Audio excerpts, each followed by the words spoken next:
I'm part of the problem because I watch every Dame Dash video from start to finish, every minute of it. And the last one, why?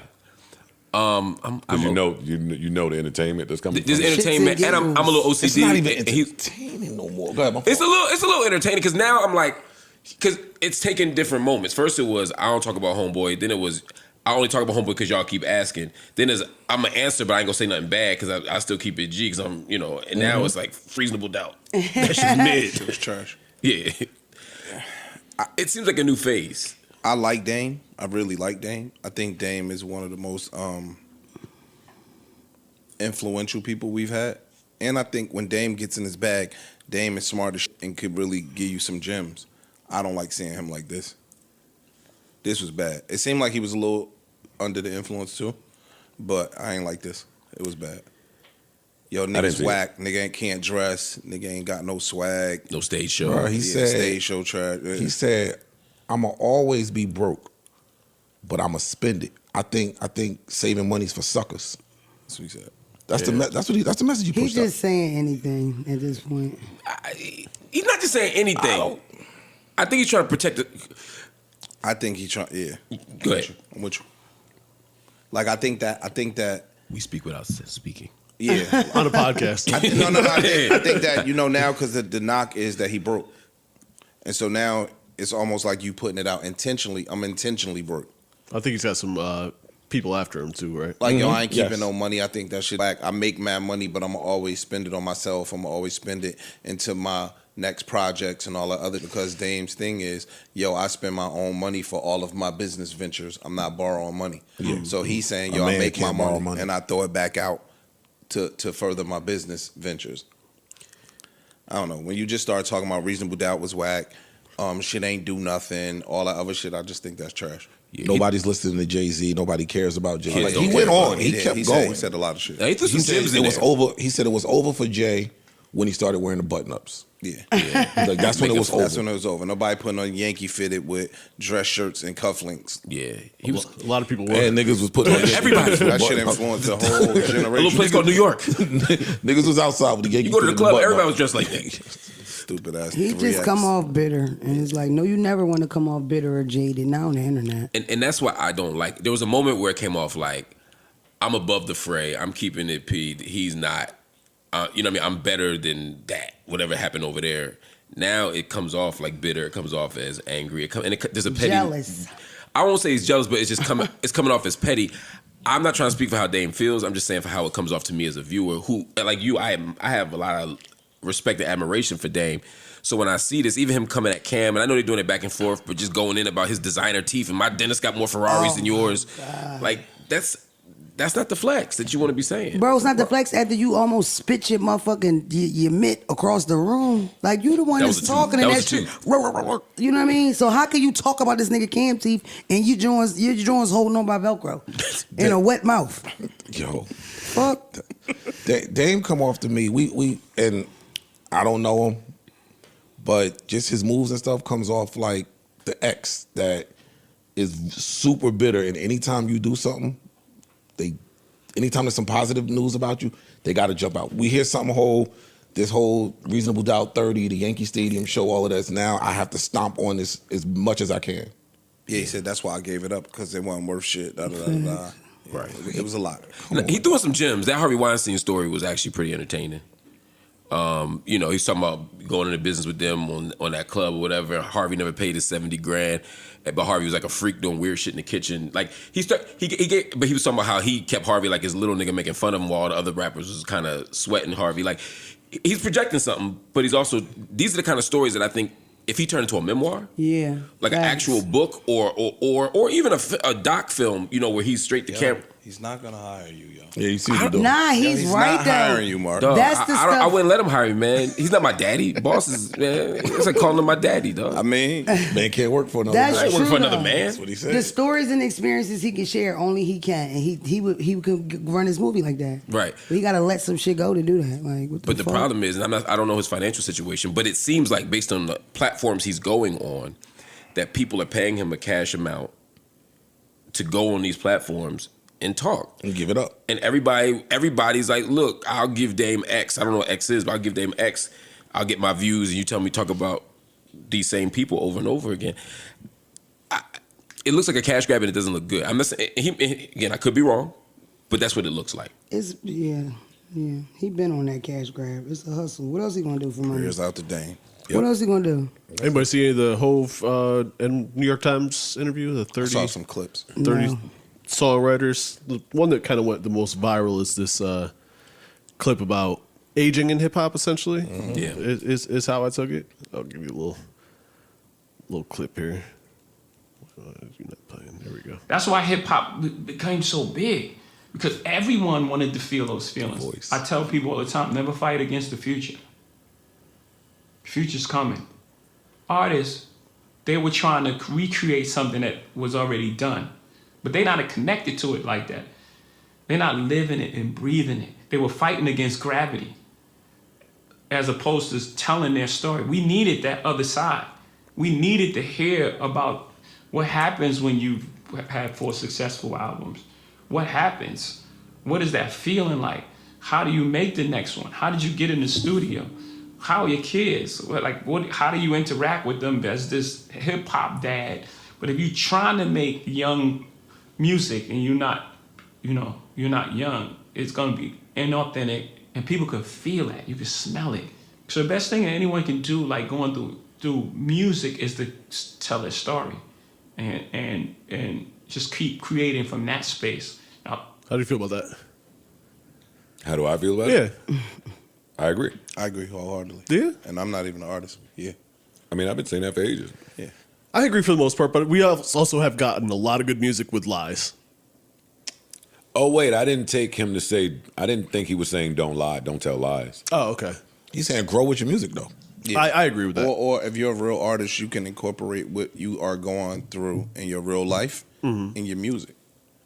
Like he's saying, yo, after I have 4 successful albums, now where am I? I could now put that into my music. Like now I'm doing this, I'm doing that, I'm getting looked at this way, I'm getting looked at that way, and put that in your music. But see, that's only for the artist that wants to give like their authentic self on an album. Everybody not trying to do that. True, Some but- people are literally just artists. Like you get this version of me, and if I had a run of making club records or whatever, or young records, this is my quote unquote formula.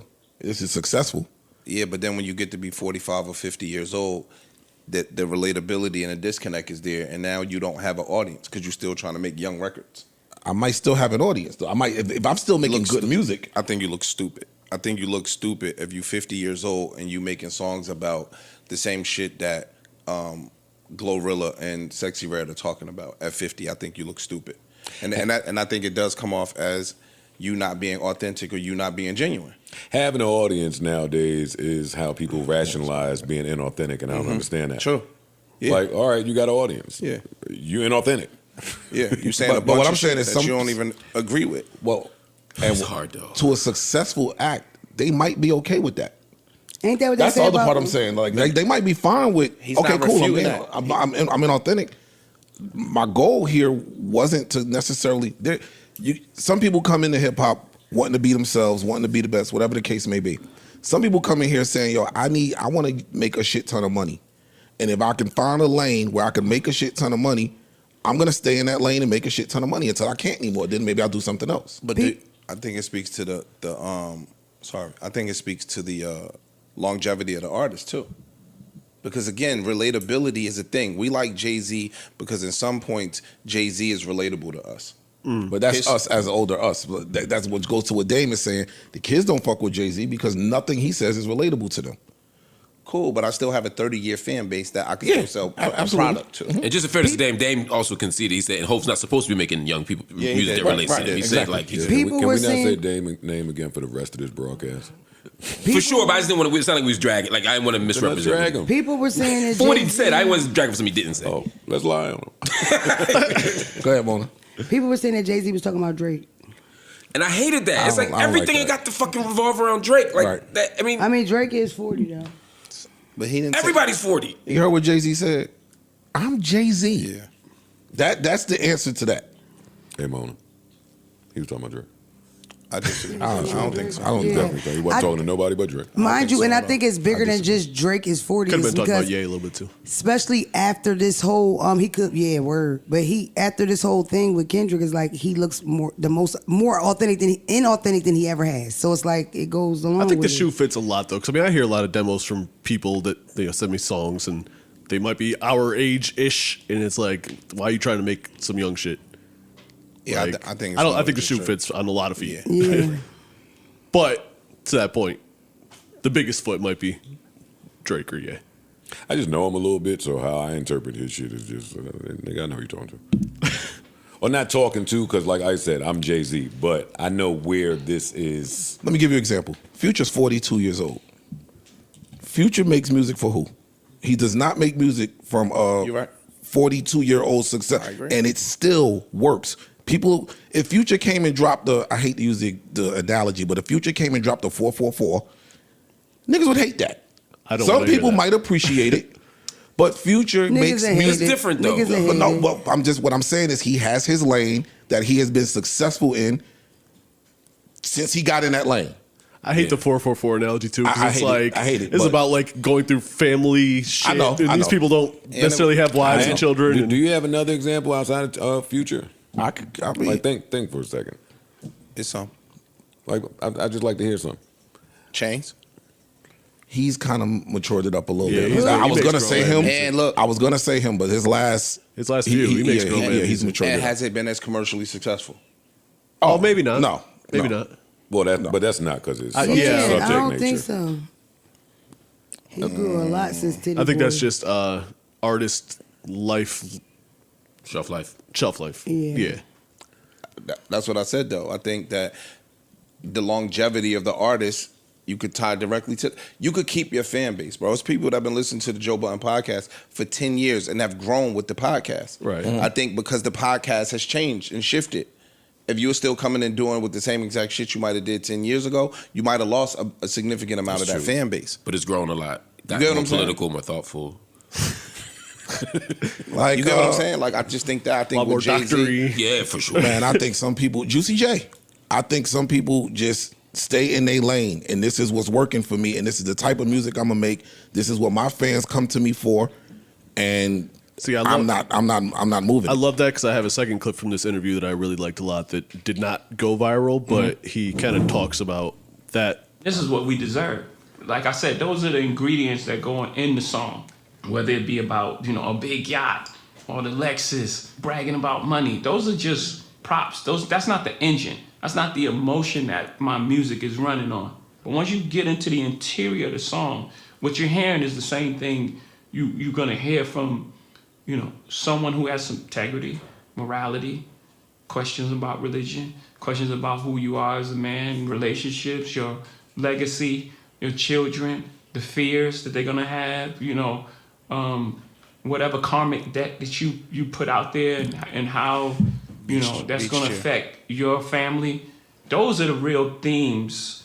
My locations have changed, but who I am as a person and what I believe in. We talk about like even with clips with Coke rap or it's not necessarily about Coke or it's not about Juicy J maybe not be the best example, but even within some of that shit, there's some of those themes. It's just the vehicle is turning up in the club or fucking hoes or smoking weed or whatever. But there's you can sprinkle some. There's a meaning underneath it. You're just talking about shit to make it sound good, essentially. Or those might be the A sides that I'm gonna still try and sell to be commercially successful. But then you get, because the song he's referring to is the Beach Chair song. That's one of my favorite songs on Jay-Z. Yeah. But the shit where he talking about karmic retribution, when you did shit, your kid's gonna pay for it and all that other stuff. Like that's the real B-side shit that you could get the meat and potatoes from. And not every rapper is looking to be introspective. 'Cause that's really what it is. All of that shit speaks to introspection. I agree. True. And that's a sliver over here who will get into that bag. Everybody don't. You're right. And that's all I'm saying. Like Hov, you look at yourself in your career that way, but there's another person who, hey, I don't want to do that. I'm not interested in putting my life on record. I'm here to make these hits. And they turn up to these hits. That's it. Hip hop is my job. To some people, hip hop is their life, and they feel like they owe it to the fans to be authentic, to be themselves, to give their all on a record. Not everybody subscribes to that, and you can't hold them to your standard. That's your standard. Beach Chair? Amazing. That's one of your favorites, though? That just surprised me. I love that song. I love that song. No judgment, just judgment. I knew it was judgment in there. Definitely. Shout out to Hov, man. It's a great Bro, interview. for sure. It's out now on YouTube, so you can check the whole thing. I had to kind of find it before. Indeed. Yeah. I just don't like that shit. What you talking about? Young niggas. Real Yeah, artists. uh-huh. No, saying something about real Ain't you a nigga artists. said that you like them being living they artistic, and you don't like that I shit. do. I'm saying that, but there could be somebody that don't care about that. There's a market for both. We can't pick what we like and make it gotta apply to the entire field or what we want. And to be fair, I don't think that he was. I think that he was just describing his songwriting process and the way that he views writing songs. So it's a Jay-Z centric thing. But once you start saying the whole you're fighting gravity and you're not, maybe not. If I'm not trying to, if I am a hit making machine and I can make a hit and I can stay in this box and do that, I'm good. But if you look at the scope of what we've witnessed, there's not many people that didn't have to fight gravity at some point. Oh, Father Time Like is undefeated. 99%, maybe 100. I'm just saying that to I the folks guarantee who, you that he looks at Drake like he's fighting gravity. that's cool. That don't say that he's not successful. And no, but he could be fighting gravity. And that don't say that Drake ain't doing exactly what he wants to do, right? Mm-hmm. Did you think of the other artists yet outside of Future? I gave Juicy J as an example. There's quite a few that's still making this type of music that ain't changed. Shit, French is about to do a versus. Ain't no introspection in them songs, and they hits. Good point. Touche. Beach Chair. And he's what 43, 44, something like that. He's better than that. No, listen to the words in that song. Oh, I love it. It's not that, babe. It's just like, what? There's 1,000 songs to choose from. Yeah, like, why would you say that on a podcast? Like I can see you liking the song and we just chatting about it. That's the song he's referring to in the interview. Okay. That's the song he's referring to in the interview. Is that your favorite Jay-Z song, though? Real shit? I like that. I really, really, really Is it like on your top 3 Jay-Z joints? No, he got 16 albums.